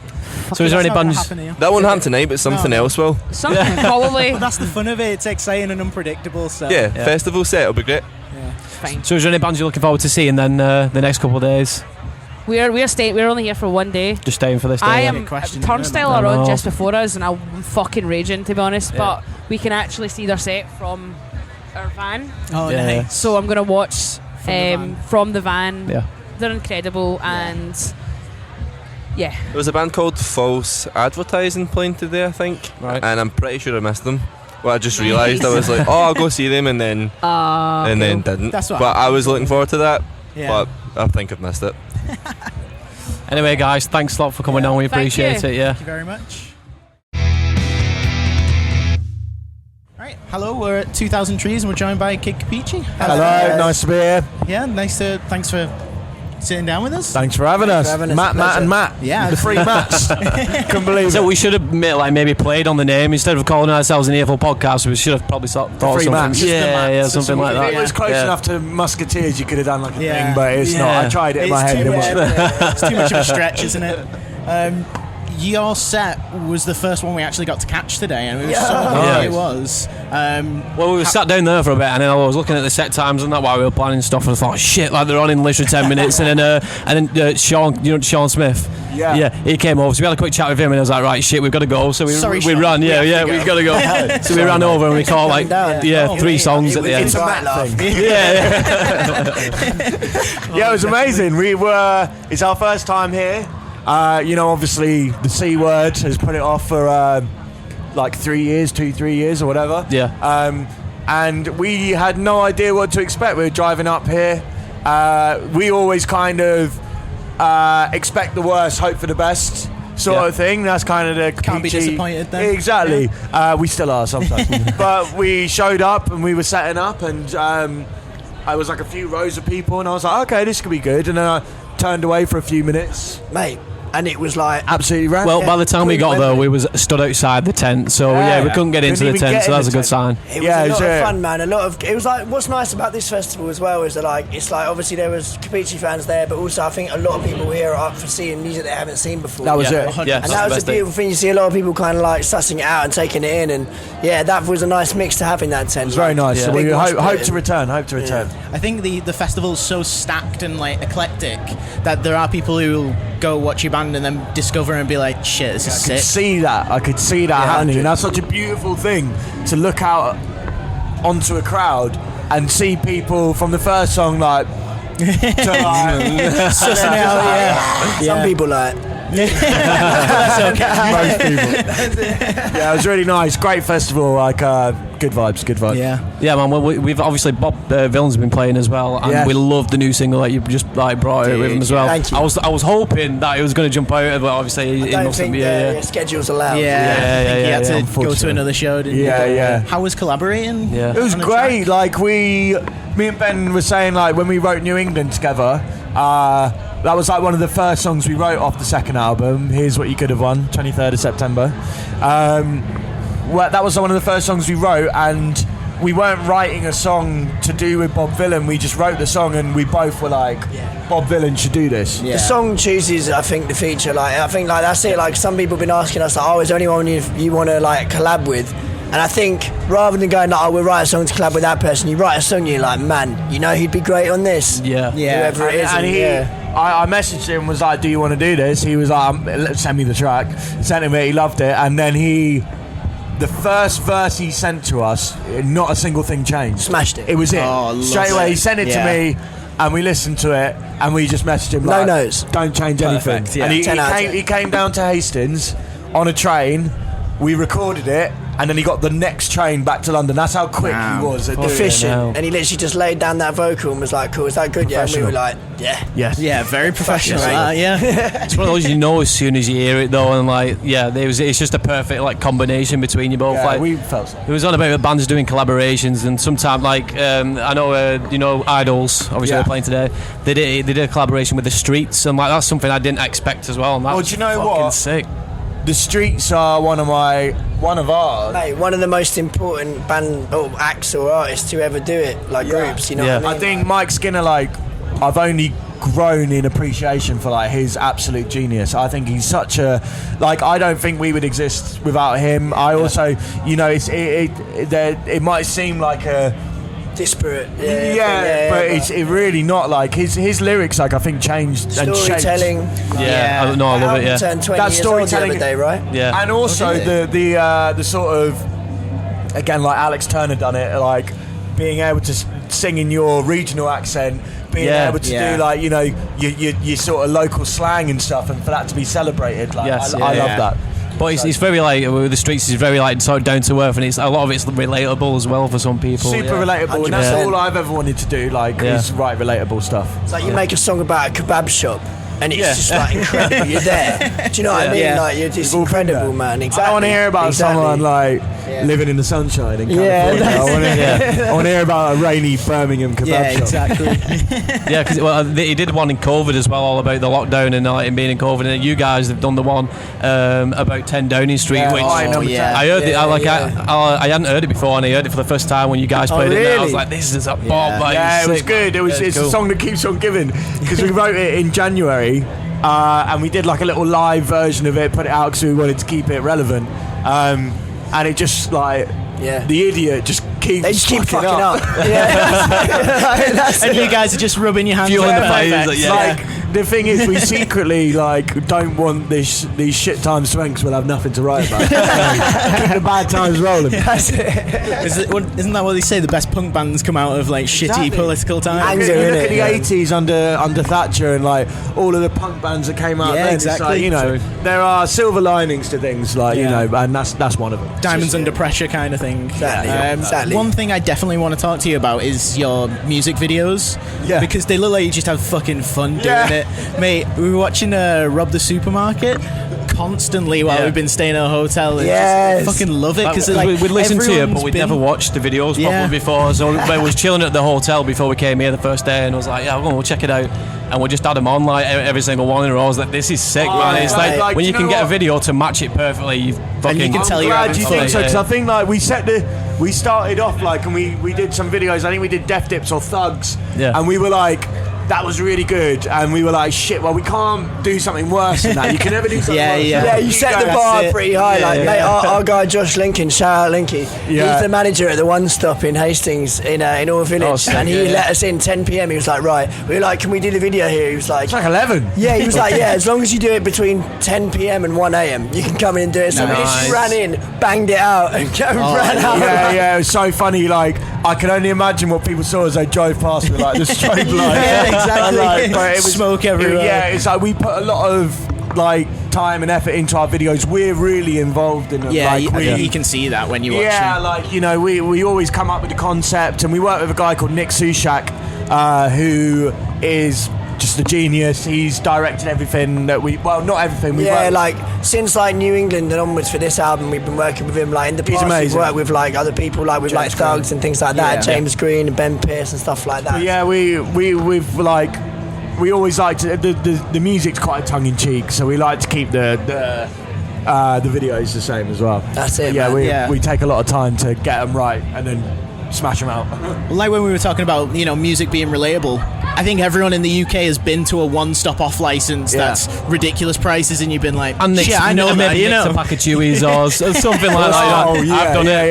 Yeah. Hands up, yeah. You got to nick the Krispy Kremes, man. Nice. Yeah, we are knickers, definitely. Knickerbockers. Yeah, that's it. Like we practice what we preach. Yeah, that's it. I'm always the wheel man. I'm quite conspicuous. I'm quite tall, so if I try and nick stuff, people usually clog me. But literally, a couple of other guys, G-Mac drummer, you slip through like a ninja, man. I started the Krispy Kreme nicking. You did. I was in Morrison's the other day. I nicked 30 quid's worth of shopping. I tried to pay 3 times. I walked home to get my card because they wouldn't take contactless. Came back. And it still wouldn't work. I'm obviously going to see you later. Rob the supermarket. Krispy Kreme is very adventurous because you've got to these are the ones that you got to bag before you take it. It was bagged. It was pre-bagged. And I was just like, fuck it at this point.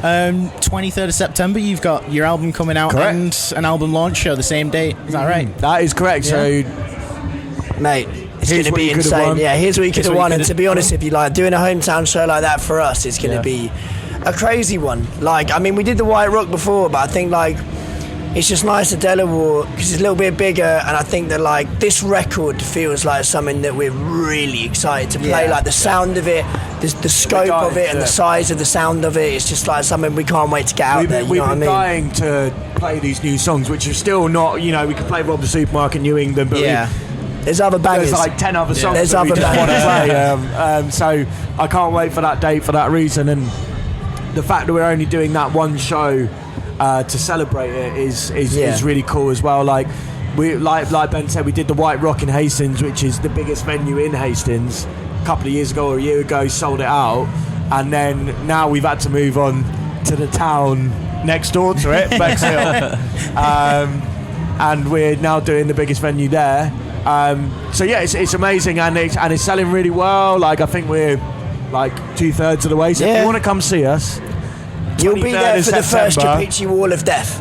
Nice. There's songs on that album. It's going to be Wall of Death, man. So if you want to see that, so very excited for that. And for the whole album. Yeah, because you're at a point now where I'm guessing it's finished, it's done, and you're just waiting for that date and literally it was anticipating done. It was done. It was written and finished autumn last year, and then I think it was finished, recorded and mastered and everything. So Dom from Nothing But Thieves produced and recorded the whole album. Awesome, yeah. Very good, became a good friend of ours through that. Yeah. And we were putting all the pressure on him, it needs to be done end of January. So it was and he got it done, and then it was in fact, because of everything we were doing from that point onwards, we didn't need it done for another 4 months. And he's still always mate, thanks, cheers. The anticipation kills you. You just want to get it out there, what's been nice about this is we've been able to write songs fairly quick and get them finished and stuff like that in that way. Yeah. But we just want to get it out in the world, man. Yeah, it's not long now. Yeah, it's coming. Yeah, it'll come round soon enough. I mean, you guys have got a busy couple of months as well. You've got a few more festivals. Right? Yeah, going down as well. Festivals. We're doing Reading and Leeds is the big one. Kendall. Calling. Yeah, there's quite a few other sort of 2,000 trees, which I prefer. Yeah, I mean, like we said earlier, it's the community of these smaller festivals. It just makes it. Every crowd is amazing. Yeah, man, and that's beautiful. So we got that, and then we'll be, I reckon, from October, November, December, we'll be touring a lot. On the road, and at the beginning of next year, we'll just continue to fantastic. gig. We're a live band, and that's what we want to be doing. So throw all the gigs. That's how you sell it, man. That's our shop window, man. Out live, you know what I mean? So you got to get That's out why there. people should pre-order the album and then go and get tickets. 100%. Pre-order the album. 100%. Pre-order the album. Anyway, guys, thanks a lot for coming on. We appreciate it. We'll do our fake goodbye and then we've got one more question. Go for it. Okay. So, thank you very much. Oh yeah, thank you very much. It's been an absolute pleasure, Matt. Goodbye for the final time. Thank you. For the final time. Alright, welcome back to 2000 Trees, and we're here with Jocko and Billy and Puppy. How's it going, guys? We're good. How are you guys? Yeah, nice to see you again. Yeah, It's likewise. not been long, does it? Yeah. No. A couple of months. Feels like yesterday. It feels like we've coordinated the outfits so that it's kind of checkered. Oh, yeah.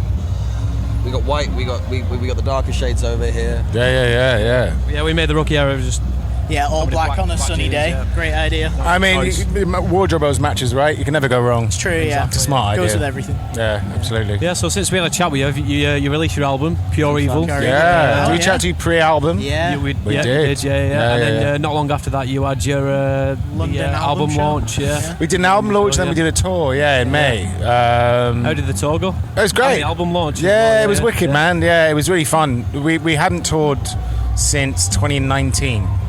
So it'd been a minute. Yeah. So you made the most of it. Yeah, man. It was really fun to be back out on the road and like, it's cool. I mean, the making of the album was quite insular. You know, it was just us, and so being seeing people out there again and having them sing the songs back and stuff, even like new ones, like you know, that we just put out it was really cool. It meant a lot. Yeah, it was nice. And then you've also you had the crazy glacial video in like the PS2 video game style. Where did that come from? Like, whose idea was to like throw yourself into a video game as well? It was an unused PS2 game. They just happened to look exactly like us, and they looked remarkably like us. We stole it. It was a tech demo that came on the PS2. It was our bass player Will. He went away, and we got a good friend of ours, particularly Will's, called Sam Bailey. He's an amazing sort of. He sort of does everything. He's like a tech guy, right? He's an artist, I guess, but he's very good at kind of OG computer game graphics. I guess that's kind of his forte. He does a lot of amazing work like that, and we've actually wanted to do a video with him probably since we first started doing the band. Yeah. But he's too cool and successful really to work with us. And we just tricked him into doing it. Smart. Yeah. We had to be like, what's the video you want to make? And he was like this, and we were like, well, same. So that's cool. But yeah, it was funny because Will said the video culminates in us rising up on this giant sort of like Rancor style creature. Yeah. And Will had said that he'd sort of said that to him as sort of a joke, and then got the footage back, and it was literally that, and he was like, man, this is our guy. That's why he's our friend. I didn't know that was going to happen at the end. No. When I first saw it, that was a hell of a twist. It was really nice because me and Billy were just not involved at all, so we just got sent a video, a fully finished video, and we're like, nice one, you smashed it. Yeah, that's the fun about video games, you know. I mean, we love your videos anyway. We said it in the last podcast, so seeing that one didn't surprise us. But you can do stuff you can't do in real life. Yeah, exactly. Yeah. And I didn't. Well, have to do anything. No. Sorry, I think I have to correct you there. We actually flew to the Antarctic and we shot on. It was analog. mocap. The whole thing was mocap. And then we had to transfer it back across to that format. Yeah. Got an actual Rancor. We put our life savings into it, and now totally broke. They're hard to find, but surprisingly cold. You can get them. Oh my god! So after your Pure Evil tour, you did Outbreak, and now we're here. Yeah. 2000 Trees. How's both of them been? Because you've played your set today. It was cool, man. Yeah, I mean, Outbreak. We were super excited to get invited, because we saw that lineup a little while ago, like the initial bands playing, and we were like, it really looked like the kind of like a super exciting lineup of relevant, cool guitar bands that we enjoy. And to be asked to be a part of that was wicked. We're not a hardcore band by any stretch of the imagination, but it's definitely like a world that I think has some of the most interesting, cool stuff going on in it. And so to be asked was a real honour. And I think we're a bit like, was anyone going to like us? But it went out really well, man. It was I think we always feel a bit like tourists on most bills. Actually, 2000 Trees, where we are today, is maybe a good instance where we feel kind of more at home. But we played Download and Bloodstock and even Glastonbury and Outbreak. I think we never feel like we properly fit in, but we always feel really happy to have been invited. I think that's the story of Puppy. Really. Yeah, that's kind of how we're feeling life generally as well. That's your unique sound. I remember last interview you said you had the monkeys next to. Was it Con? Yeah, my school bag. And that's the sound of Puppy. 100%, man. Yeah, we've stayed true since that day. Yeah, I think that's been our favourite quote from a podcast ever. Still, monkeys next to Con. Oh, glad. Thank you.